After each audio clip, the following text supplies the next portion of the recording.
നാവ്, the tongue. കുറേ ദിവസത്തേക്ക് നാവിനെ കുറിച്ചാണ് പറയാൻ ആഗ്രഹിക്കുന്നത്. നമ്മുടെ നാവ് ശുദ്ധിയായെങ്കിലേ സൃഷ്ടിപ്പ് ശരിയാകത്തുള്ളൂ. വളരെ വളരെ പ്രധാനപ്പെട്ട ഒരു ടോപ്പിക്കാണ്. സദൃശ്യവാക്യം 18:20 ഇങ്ങനെയാണ് വായിക്കുന്നത്: മരണവും ജീവനും നാവിൻ്റെ അധികാരത്തിലിരിക്കുന്നു, അതിലിഷ്ടപ്പെടുന്നവർ അതിൻ്റെ ഫലം അനുഭവിക്കും. വളരെ സിമ്പിളല്ലേ? മരണവും ജീവനും നാവിൻ്റെ അധികാരത്തിലിരിക്കുന്നു, അതിലിഷ്ടപ്പെടുന്നവർ അതിൻ്റെ ഫലം അനുഭവിക്കും. എക്സാമ്പിൾ, നമ്മൾ ഒരാളെക്കുറിച്ച്, പ്രത്യേകിച്ച് നമ്മുടെ മക്കളെക്കുറിച്ച് ചിന്തിക്കുക. അവർ ഈ ചെയ്യുന്ന ചില കാര്യങ്ങൾ നമുക്ക് ഇഷ്ടപ്പെടത്തില്ല. നമ്മൾ ഉടനെ അവരെ ദേഷ്യപ്പെടാതെ അല്പനേരം ഒന്ന് ചിന്തിക്കും. അവരെന്തിനാ ചെയ്തതെന്ന് നമുക്ക് മനസ്സിലായി. അവരുടെ ഷൂസിലല്ലല്ലോ നമ്മൾ നിൽക്കുന്നത്. അവരുടെ സാഹചര്യത്തിൽ അവരതാണ് ചെയ്തത് എങ്കിൽ അല്പനേരം ഒന്ന് മിണ്ടാതിരുന്നിട്ട് ദൈവത്തിന് കൊടുത്തേച്ച്, കർത്താവ് എന്താണേലും എൻ്റെ മകനെ ഞാൻ അനുഗ്രഹിക്കുന്നു, എൻ്റെ മകളെ ഞാൻ അനുഗ്രഹിക്കുന്നു, അവളെ എവിടെ ഇരുന്നാലും വെളിച്ചമേ നിൻ്റെ പ്രകാശം അവിടെ ചെന്ന് കൊള്ളട്ടെ, ഇരുട്ടിൽ അധികം നാൾ ഇരിക്കാൻ ഒക്കത്തില്ല, ഞാൻ നിൻ്റെ പ്രകാശം അയക്കുന്നു. ക്രിയേറ്റീവാണ്. ഞാൻ എൻ്റെ നാവിന്മേൽ ജീവൻ അയക്കുകയാണ്. അതല്ല നാശം ഉണ്ടായ കാലം തൊട്ട് ശാപം എന്ന് പറഞ്ഞെങ്കിലും തീർന്നു. അപ്പം നമ്മൾ നാവിന്മേൽ അധികാരമുണ്ട്. ഈ അധികാരം എന്ന് പറയുമ്പോൾ കേസൊക്കെ കൊടുക്കുമ്പോൾ നമുക്കറിയാം, നമ്മൾ ഒരു ചെറിയ കേസ് കൊണ്ടുപോയി ലോവർ കോർട്ടിൽ കൊടുക്കും, അത് പിന്നെ കഴിഞ്ഞിട്ട് ഒരു ഹൈക്കോർട്ടിൽ പോകും, അത് കഴിഞ്ഞിട്ട് പിന്നെ സുപ്രീം കോർട്ടിൽ പോകും. ഇതെല്ലാം അധികാരത്തിന് വേണ്ടി നമ്മൾ ഒന്നിൻ്റെ പുറകെ പോവുകയാണ്. പക്ഷേ ഇതിനെക്കാട്ടിലൊക്കെ ഉപരിയായിട്ട് അധികാരമുള്ള ഒരു ശക്തിയാണ് എൻ്റെയും നിങ്ങളുടെയും നാവെന്ന് മനസ്സിലാക്കിയാൽ പല കാര്യങ്ങൾക്കും സ്വർഗമുണ്ടാക്കാൻ സാധിക്കുന്നത് നാവ് കൊണ്ടാണ്. ഇത് മനസ്സിലാക്കാതെ നമ്മളുള്ള കേസുകളെല്ലാം കൊടുത്ത് പൈസയും കൊടുത്ത് ഓടി നടന്ന് ജീവിതം കളഞ്ഞ്, എനിക്കറിയാവുന്ന ഒരു വ്യക്തിയുണ്ട്, ആ മനുഷ്യൻ്റെ പ്രോപ്പർട്ടിക്ക് വേണ്ടി അയാൾ പറയുമായിരുന്നു, എൻ്റെ മുമ്പിൽ എൻ്റെ വാ കെട്ടി വെച്ചേച്ച് ബിരിയാണി വിളമ്പുന്ന പോലെ മാഡം എന്ന്. എന്താണ്?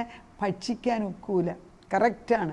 എത്ര ലഭിച്ചാലും അതുകൊണ്ട് പ്രയോജനമില്ല. പക്ഷേ നിൻ്റെ നാവ് ശരിയാകുന്നെങ്കിൽ, ഈ നാവിന്മേലുള്ള അധികാരം ശരിയായിട്ട് ഉപയോഗിക്കുന്നു എങ്കിൽ നീ അതിൻ്റെ ഫലം അനുഭവിക്കുമെന്ന് വചനം വ്യക്തമായിട്ടും പറയുന്നു. ഇതേപോലെ തന്നെയാണ് ആവർത്തന പുസ്തകം. ഈ ഓരോ വാക്യങ്ങൾക്കും ഒരു ഇണയായിട്ട് അല്ലെങ്കിൽ ഒരു സിമിലർ വാക്യങ്ങൾ വേറെ വചനത്തിലുണ്ടല്ലോ. ഈ ആവർത്തന പുസ്തകം 30 ഏകദേശം 19 വാക്യം മോശ പറയുന്നതാണ്. മോശ ദൈവത്തിൻ്റെ ജനതയാകുന്ന ഇസ്രായേൽ ജനതയെ മുഴുവൻ നിർത്തിക്കൊണ്ട് ആകാശത്തെ സാക്ഷ്യം വെച്ചുകൊണ്ട് മോശ തൻ്റെ ജനതയോട് പറയുന്ന ഭാഗമാണ് ഞാനിപ്പോൾ വായിക്കുന്നത്. അതിങ്ങനെയാണ്: ജീവനും മരണവും അനുഗ്രഹവും ശാപവും നിങ്ങളുടെ മുമ്പിൽ വെച്ചിരിക്കുന്നു എന്നതിന് ഞാൻ ആകാശത്തെയും ഭൂമിയെയും ഇന്ന് സാക്ഷി വയ്ക്കുന്നു. എന്തിനാണ്? ആകാശത്തിനെയും, അതായത് എന്നെക്കാട്ടിൽ ഉപരിയായിട്ട് എനിക്കൊന്നും ഇപ്പോൾ പറയാനില്ല. അതുകൊണ്ട് ഞാൻ ആകാശത്തെ സാക്ഷി വെച്ചിട്ട് ഭൂമിയെ സാക്ഷി വെച്ച് പറയുകയാണ്, ജീവനും മരണവും അനുഗ്രഹവും ശാപവും നിങ്ങളുടെ മുമ്പിൽ വെച്ചിരിക്കുകയാണ്. അതുകൊണ്ട് എന്താ പറയുന്നത്? ജീവനും മരണവും അനുഗ്രഹവും ശാപം നിങ്ങളുടെ മുമ്പിൽ വെച്ച് ഇന്ന് നിങ്ങൾ എന്നതിന് ഞാൻ ആകാശത്തെയും ഭൂമിയെയും ഇന്ന് സാക്ഷി വെക്കുന്നു. അതുകൊണ്ട് നീയും നിൻ്റെ സന്തതിയും ജീവിച്ചിരിക്കേണ്ടതിന് യഹോവ നിൻ്റെ പിതാക്കന്മാരായ അബ്രഹാമിനും ഇസഹാക്കിനും യാക്കോബിനും കൊടുക്കുമെന്ന് സത്യം ചെയ്ത ദേശത്തെ നീ പാർപ്പാൻ തക്കവണ്ണം നിൻ്റെ ദൈവമായ യഹോവയെ സ്നേഹിക്കുകയും അവൻ്റെ വാക്ക് കേട്ടനുസരിക്കുകയും അവനോട് ചേർന്നിരിക്കുകയും ചെയ്തേണ്ടതിന് ജീവനെ തെരഞ്ഞെടുത്തുകൊള്ളുക, അതല്ലോ നിനക്ക് ജീവനും ദീർഘായുസ്സും ആകുന്നു. കണ്ട, ജീവൻ എന്ന് പറയുമ്പം ചുമ്മാതങ്ങ് 100 വയസ്സ് വരെ ജീവിക്കുന്നത്. ഇറ്റ് ഈസ് സമൃദ്ധമായ ജീവൻ. ഈ യോഹന്നാന്റെ 10:10 പറയുന്നതിന് കള്ളൻ വരുന്നത് മുടിപ്പാനും അറപ്പാനും ഇല്ലാതാക്കാൻ, നശിപ്പിക്കാനുമാണ് വരുന്നത്. പക്ഷെ ഞാൻ വരുന്നതോ ജീവൻ തരാൻ, സമൃദ്ധമായ ജീവൻ തരാൻ. ഈ സമൃദ്ധമായ ജീവൻ്റെ ഉറവ, അതിൻ്റെ അധികാരം നിൻ്റെ നാവിൽ. പലതരത്തിലുള്ള നാവുണ്ട്. ഏകദേശം ഒരു 18 നാവ് ഞങ്ങളുടെ പ്രയർ ഗ്രൂപ്പിലുള്ള ഒരാൾ പറഞ്ഞു കേട്ട് ഞാൻ അത് അതിശയിച്ചു. 18 തരത്തിലുള്ള നാവുണ്ടോന്ന്. 18 തരത്തിലുള്ള നാവ് വേദപുസ്തകത്തിൽ പിന്നെയും കിടപ്പുണ്ട്, വേറെ ഒത്തിരി അവർ കണ്ടുപിടിച്ചുകൊണ്ട് വന്നതാണ്. അതെനിക്ക് ഒത്തിരി പ്രയോജനമുള്ളതായിട്ട് തോന്നിയുണ്ട്. ഞാൻ അതും കൂടെ പറയുകയാണ് കുറച്ചായിട്ട്. ഒന്ന്, നാവ് വമ്പ് പറയുന്ന നാവ്. വമ്പ് പറയുന്ന നാവെന്ന് പറയുമ്പം സത്യത്തിൽ ഉൽപ്പത്തിയിൽ തുടങ്ങിയത്. ലൂസിഫറിനെ ദൈവം തൻ്റെ കൈകൊണ്ട്, ദൈവം തൻ്റെ കൈകൊണ്ടാണെന്ന് പറയുന്നില്ല, ദൈവം തന്നെത്താനെ സൃഷ്ടിച്ച ഒരു മാലാഖയാണ് ലൂസിഫർ. അത് സകലവിധമായ അനുഗ്രഹങ്ങളും സകലവിധമായ കഴിവുകളും തേജസ്സും മഹത്വം ഒക്കെ കൊണ്ട് സൃഷ്ടിച്ച ഒരു സാധനമാണിത്. അതിൻ്റെ ഈ ലൂസിഫറിൻ്റെ ദേഹത്ത് എല്ലാം മ്യൂസിക്കൽ ഇൻസ്ട്രുമെൻറ്റും ഉണ്ടെന്ന് പറയുന്നു. അതിനെക്കുറിച്ച് യെശയ്യാ പ്രവാചകൻ എഴുതിയിട്ടുണ്ട്, എസെക്കിയേലും എഴുതിയിട്ടുണ്ട്. അപ്പോൾ ഈ ലൂസിഫർ എന്ന് പറഞ്ഞതിന് ദൈവം സൃഷ്ടിച്ച ഒരു സൃഷ്ടിയാണ് എങ്കിലും കുറച്ച് കഴിഞ്ഞപ്പോൾ ലൂസിഫർ ചിന്തിക്കാൻ തുടങ്ങി, വമ്പ് പറയാൻ തുടങ്ങി. അതായത് ഞാൻ ദൈവത്തെപ്പോലെയാകും, ഞാൻ ഉത്തരഗിരിയിൽ കയറിയിരിക്കും, ഞാൻ ദൈവമാകും. പറഞ്ഞില്ല വമ്പ് ചിന്തിച്ച ദൈവം.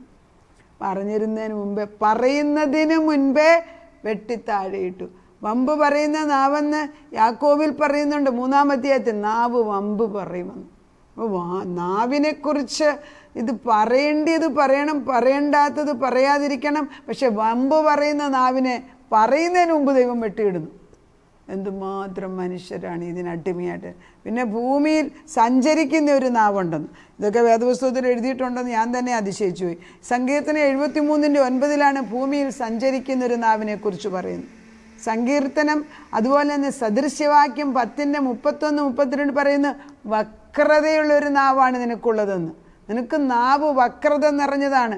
അതായത് മനുഷ്യൻ്റെ കഴുത്തിന് ചുറ്റും നാവാന്ന് പറയത്തില്ലേ, വക്രത മാത്രം പറയുന്ന വ്യക്തികളുണ്ട്. നാവെടുത്താൽ നുണ പറയുന്നവരെ എനിക്കറിയാം. നാവെടുത്താൽ ഞാൻ ചിലപ്പം പറയും, അവർ പറഞ്ഞത് എങ്ങനെയാണ് വിശ്വസിക്കുന്നത്? കാരണം നമുക്ക് ഒരാൾ പറയുന്നത് അവരത് സത്യമല്ല പറയുന്നത്, അതേ വെച്ച് നമുക്ക് ആക്റ്റപ്പോൺ ചെയ്യാനൊക്കത്തില്ല. അപ്പോൾ നമ്മൾ കഴിഞ്ഞ ദിവസം ഒരു സ്ത്രീ എന്നെ വിളിച്ചേച്ച് പറഞ്ഞു, ആ കുട്ടിക്ക് പുറത്തോട്ട് പോകാൻ വേണ്ടി കാശ് വേണം, പ്ലെയിൻ ടിക്കറ്റ് വാങ്ങിക്കാനായിട്ട്. അപ്പോൾ അത് ഒരാളെ വിളിച്ചേച്ച് പറഞ്ഞു, എനിക്ക് 2 ലക്ഷം രൂപ അത്യാവശ്യമുണ്ട്, അതിൻ്റെ കുറച്ച് കാശുണ്ട്, ബാക്കി എനിക്ക് ആവശ്യമുണ്ട്, തരാമോ? ഞാൻ പോയിട്ട് ജോലി ചെയ്തിട്ടാണ് ഞാൻ ആ കാശ് അയച്ചു തരാമെന്ന് പറഞ്ഞു. അപ്പോൾ ആ കുട്ടി ഷുവറായിട്ട് ഈ മനുഷ്യൻ കൊടുക്കുമെന്ന് എന്നെ വിശ്വസിച്ചുകൊണ്ടിരുന്നു. പോകുന്നതിൻ്റെ തലേദിവസം കാശ് കൊടുക്കാൻ നേരത്തെ ഈ കുട്ടി ചോദിച്ചപ്പോൾ കയ്യിൽ കാശില്ലെന്ന് പറഞ്ഞു. അതെന്നെ വിളിച്ചേച്ച് വളരെ ദുഃഖമായിട്ട്, ഒത്തിരി ദുഃഖമായിട്ട് രാത്രിയിലാണ് വിളിച്ചേച്ച് പറഞ്ഞു, എൻ്റെ മാഡം എനിക്ക് എന്ത് ചെയ്യണമെന്ന് അറിയത്തില്ല, എൻ്റെ കയ്യിൽ തരാമെന്ന് പറഞ്ഞ ആൾ മാറിപ്പോയി, ഞാൻ എന്ത് വക്രതയുള്ള നാവെന്ന് ഞാൻ എന്നെ വിളിക്കുന്നത്. എന്തുമാത്രം ഹോപ്പോടുകൂടി ആ കുട്ടി പോകാൻ വേണ്ടി ആഗ്രഹിച്ച് അതിന് വാക്ക് കൊടുത്ത ഒരു വ്യക്തി ഈ സമയത്ത് മാറും. വക്രതയല്ലേ അത്? ഞാൻ എന്നിട്ട് പറഞ്ഞു, ഞാൻ പ്രാർത്ഥിക്കാമെന്ന്. ഞാൻ പ്രാർത്ഥിച്ച് ഞാൻ പറഞ്ഞു, കർത്താവ് ഒരു അതിശയം, നേരം വെളുക്കുന്നതിന് മുമ്പ് നിൻ്റെ വീട്ടിൽ പണം ആരെങ്കിലും തരുന്നു പറഞ്ഞു. അങ്ങനെ തന്നെ ആ കുട്ടിക്ക് എവിടുന്ന് വേറെ കാശ് കിട്ടി അത് പോവുകയും ചെയ്തു. പുറത്തു പോയി, ദൈവത്തിൻ്റെ കൃപയിൽ പോയി കഴിഞ്ഞിട്ട് പിന്നെ എന്നെ അറിയിച്ചില്ല. But she went and she said to me, കാശ് കിട്ടിയെന്ന് എന്നോട് പറഞ്ഞ് ഞാൻ ഓർക്കുന്നുണ്ട്. കർത്താവ് അവിടെ ചെയ്തു. അപ്പം വക്രതയുള്ള നാവ് കൊണ്ട് ഒന്നും നടക്കുന്നത്. ഏഷണി പറയുന്ന നാവ്, സങ്കീർത്തനം 101:5. നാശകരമായ നാവ്, സദൃശ്യവാക്യം 5:3-4. ചതിക്കുന്ന നാവ്, റോമർക്കെഴുതിയ ലേഖനം 3:13 എഴുതിയിട്ട് വായിക്കാം നിങ്ങൾക്ക്. വഞ്ചനയുള്ള നാവ്, സങ്കീർത്തനം 120:2. കടിഞ്ഞാണിടാത്ത നാവ്, യാക്കോബിൻ്റെ 1:26. വ്യാജ്യമുള്ള നാവ്, സദൃശ്യവാക്യം 6:17. അപ്പോൾ മനി ഓഫ് ദി ഈ നാവിനെക്കുറിച്ച് പറഞ്ഞിരിക്കുന്നത് പലതും സദൃശ്യവാക്യത്തിലും സങ്കീർത്തനത്തിലാണെന്ന് പറയുന്നത്. എന്നാൽ അതെല്ലാം അശുദ്ധമായ നാവുകളാണ്. ഞാൻ കോൺസെൻട്രേറ്റ് ചെയ്യുന്നത് നന്മയുടെ നാവുകളാണ്. നമ്മുടെ നാവ് സമർത്ഥനായ ലേഖകൻ്റെ എഴുത്തുകോലാണ്. അത് സങ്കീർത്തനം 45 പറയുന്നുണ്ട്, എൻ്റെ നാവ് സമർത്ഥനായ ലേഖകൻ്റെ എഴുത്തുകോൽ, എൻ്റെ ഹൃദയം ശുഭവചനത്താൽ കവിയുന്നു, എൻ്റെ കൃതി രാജാവിന് വേണ്ടി ഉള്ളതാകുന്നു, എൻ്റെ നാവ് സമർത്ഥനായ ലേഖകൻ്റെ എഴുത്തുകോല് പോലെയാകുന്നു. എന്താണ് എഴുത്തുകോല്? ഞാനൊരു കാര്യം, ഇപ്പം രാജാക്കന്മാർ നാവ് കൊണ്ടൊരു കാര്യം പറഞ്ഞാൽ അവരെഴുതത്തില്ല, വേറൊരാൾ എഴുതും ഉടനെ. അതൊരു എഴുത്തുകോൽ. അവർ പറയുമ്പോൾ അത് ആരെവിടെയെന്ന് ചോദിക്കുമ്പം ആക്ഷൻ നടന്നു കഴിഞ്ഞു. കോടതിയിലൊരു വിധി കഴിയുമ്പോൾ അവർ പറയാം എഴുതും, സ്റ്റെനോ എഴുതി കഴിയും. മനസ്സിലായി? എന്താണ്? എഴുത്തുകോലുകളാണ് നമ്മുടെ നാവുകൾ. ആർക്കറിയാം ഇതിൻ്റെ മഹത്വം? കൃപയുടെ നാവായിരിക്കണം നമ്മുടേത്. കൊളോഷ്യൻസ് 4:6.